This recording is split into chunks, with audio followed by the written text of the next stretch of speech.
Nicholas Stadden with Monrovia Nursery. Today we're going to talk about how to make gardenia fuller, your own personal gardenia.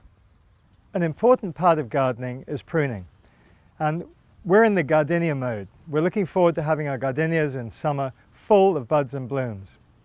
So, pruning. You're probably saying this is a beautiful looking plant, and she is gorgeous. She's even got one bud and bloom on here as well. But we need to get some shape in her. As you can see, quickly this plant's going to get away. So we get our handy dandy pruners, and between the internodes,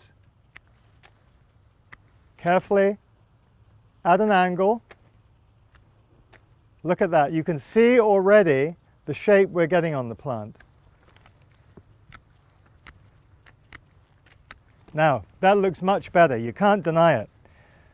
Quickly, during the growing season, a little bit of fertilizer, regular watering, we are going to see this plant break and really put some growth on, and you're going to have a nice, even growing plant. What you're looking for in the end result is a plant like this, full of buds and blooms with a beautiful shape. So get those pruners going. The plant will thank you for it. So the plant that you have on your garden is now ready to go. We've pruned it beautifully to shape. This is Nicholas Stadden from Monrovia Nursery talking about how to make your gardenia fuller.